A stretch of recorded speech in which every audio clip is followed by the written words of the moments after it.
बाजार के प्रकार, वर्गीकरण आदि देखने के बाद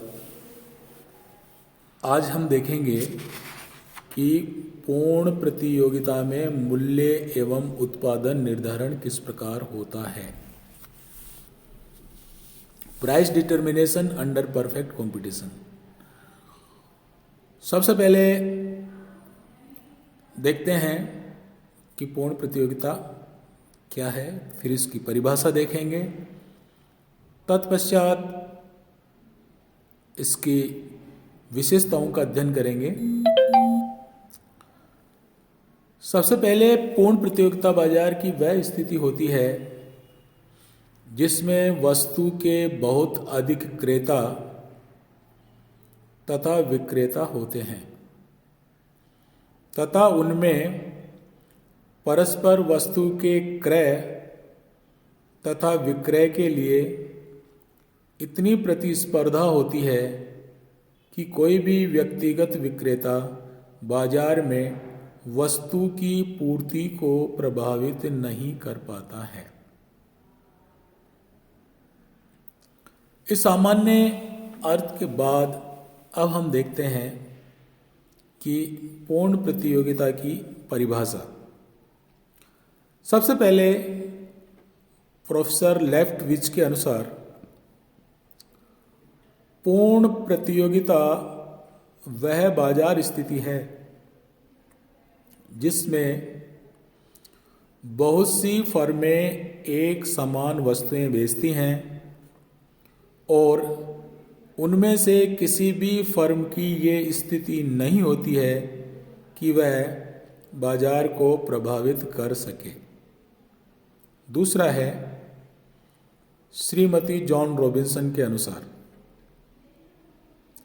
जब प्रत्येक उत्पादक की वस्तु की मांग पूर्णतः लोचदार होती है तो बाजार पूर्ण प्रतियोगी बाजार कहलाता है। तो ये श्रीमती जॉन रॉबिन्सन ने ये परिभाषा दी है। अब हम देखते हैं कि पूर्ण प्रतियोगिता की विशेषताएं कौन कौन सी हैं।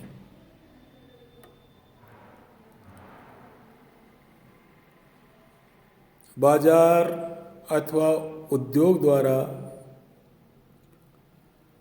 निम्न बिंदुओं की विशेषताओं की पूर्ति करने पर ही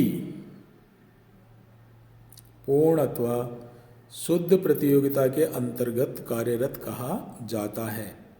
सबसे पहला है क्रेताओं और विक्रेताओं की बहुत अधिक संख्या, very large number of buyers and sellers. पूर्ण प्रतियोगिता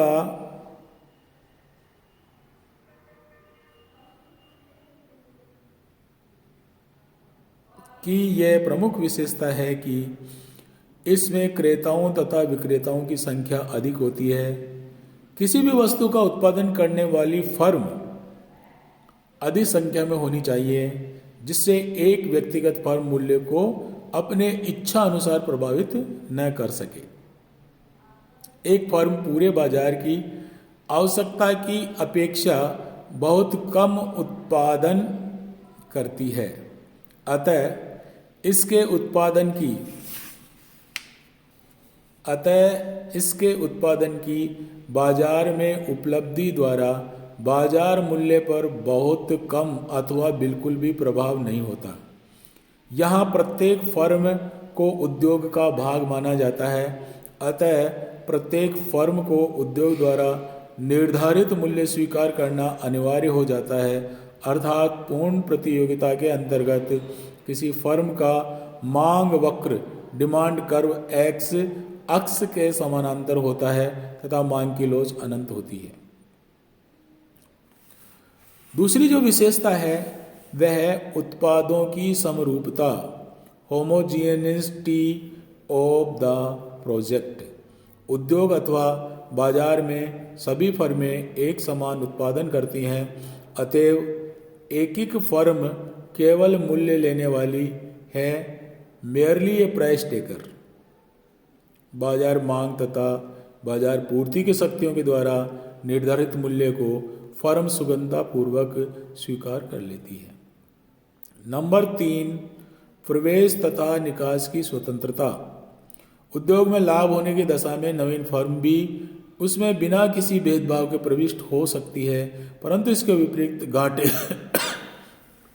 की दशा में फर्म उद्योग का परित्याग कर सकती है, अर्थात पूर्ण प्रतियोगिता के अंतर्गत कोई भी फर्म एकाधिकारिता की शक्ति ग्रहण नहीं कर सकती। दीर्घ काल में किसी उद्योग की समस्त फर्में औसत अथवा यथोचित आकार की हो जाती हैं। नेक्स्ट बिंदु है उत्पादन साधनों में पूर्ण गतिशीलता। लाभकारी उत्पादन साधनों को फर्म में ग्रहण किया जा सकता है तथा अलाभकारी उत्पादन साधनों का परित्याग किया जा सकता है। फिर है निर्णय की स्वतंत्रता, इंडिपेंडेंस ऑफ डिसीजन मेकिंग। एक उद्योग के अंतर्गत फर्म कोई भी स्वतंत्र निर्णय कर सकती है। उदाहरण कितना उत्पादन करना है तथा इस मूल्य पर कितनी मात्रा में उत्पादन का विक्रय करना है जिससे कि लाभ अधिकतम हो। नेक्स्ट है पूर्ण ज्ञान, फुल नॉलेज। क्रेता तथा विक्रेताओं को बाजार का पूर्ण ज्ञान होना चाहिए। क्रेता को ये ज्ञान होना चाहिए कि वस्तु सबसे कम कीमत पर कहाँ उपलब्ध है तथा विक्रेता को भी ये ज्ञान होना चाहिए कि अन्य उत्पादक वस्तु को किस भाव में बेच रहे हैं, जिससे कि वे एक दूसरे से प्रतिस्पर्धा कर सकें। अगला बिंदु है प्रतिस्पर्धा व्यक्तिगत न होकर वस्तुगत होनी चाहिए। प्रतिस्पर्धा वस्तुगत होनी चाहिए, अर्थात विक्रेताओं में अपनी वस्तु को प्रतिस्पर्धात्मक कीमत पर बेचने के लिए स्पर्धा होनी चाहिए। उनमें परस्पर वैमनस्य नहीं होना चाहिए। यातायात व्यय का अभाव। उद्योग देश के विभिन्न भागों में इस प्रकार फैला हुआ होना चाहिए जिससे कि यातायात के व्यय न करना पड़े और संपूर्ण बाजार में वस्तु का एक ही मूल्य प्रचलित रहे। नंबर 9, क्रेता व विक्रेताओं में व्यक्तिगत संबंधों का अभाव। क्रेताओं तथा विक्रेताओं के बीच व्यक्तिगत संबंध नहीं होने चाहिए। जहां वस्तु सस्ती मिलेगी वहीं से खरीदेगा। इस प्रकार से ये पूर्ण प्रतियोगिता के लक्षण हैं। अब देखिए, हम देख रहे हैं कि पूर्ण प्रतियोगिता में इनमें 2 बातें हमारे सामने आई हैं, वो है एक फर्म तथा उद्योग। तो अब हम फर्म तथा उद्योग का अर्थ देखते हैं कि ये फर्म तथा उद्योग क्या होते हैं। Meaning of firm and industry. पूर्ण प्रतियोगिता के अंतर्गत मूल्य निर्धारण की विधि का विस्तृत विवेचन करने से पूर्ण उद्योग तथा फर्म का आशय स्पष्ट करना उपयुक्त होगा। सामान्यतः फर्म एवं उद्योग शब्द को समान अर्थ में प्रयुक्त किया जाता है, किंतु अर्थशास्त्र में इन दोनों के कार्य क्षेत्र में पर्याप्त भिन्नता दृष्टिगोचर होती है। फर्म का अभिप्राय किसी व्यक्तिगत उत्पादक से होता है जो कि उत्पादन के साधनों को संगठित करके किसी रचनात्मक प्रक्रिया के द्वारा वस्तु अथवा सेवा के उत्पादन में प्रयोग करता है। इसके विपरीत उद्योग का आशय फर्मों के समूह से होता है। इस प्रकार स्पष्ट है कि फर्म उद्योग का एक भाग होती है, जबकि वस्तु विशेष के निर्णय में संलग्न समस्त फर्मों का समूह उद्योग कहलाता है। पूर्ण प्रतियोगिता की प्रमुख विशेषताओं के अंतर्गत ये स्पष्ट किया जा चुका है कि पूर्ण प्रतियोगिता के अंतर्गत किसी वस्तु का मूल्य उद्योग द्वारा निर्धारित किया जाता है, जबकि व्यक्तिगत अगर कोई फर्म है, कोई व्यवसाय है, तो वो केवल वस्तु के मूल्य को ग्रहण करता या ग्रहण करने वाला ही होता है, निर्धारक नहीं होता। व्यक्तिगत फर्म मूल्य को प्रभावित नहीं कर सकती क्योंकि मूल्य तो उद्योग द्वारा निर्धारित होता है। पूर्ण प्रतियोगिता में व्यक्तिगत फर्म प्रचलित मूल्य पर वस्तु की जितनी मात्रा चाहे विक्रय कर सकती है, किंतु अपनी क्रियाओं द्वारा बाजार मूल्य में कमी अथवा वृद्धि नहीं कर सकती है। फर्म को अधिक इकाइयां बेचने के लिए मूल्य भी कम नहीं करना पड़ता है। अर्थात पूर्ण प्रतियोगिता में फर्म का मांग वक्र एक क्षितिजीय वक्र होता है। फर्म का मांग वक्र ही फर्म के लिए औसत आगम वक्र है तथा सीमांत आगम वक्र भी होता है। फर्म का मांग वक्र अथवा औसत आगम वक्र अथवा सीमांत आगम वक्र उद्योग के साम्य से निकलता है। धन्यवाद।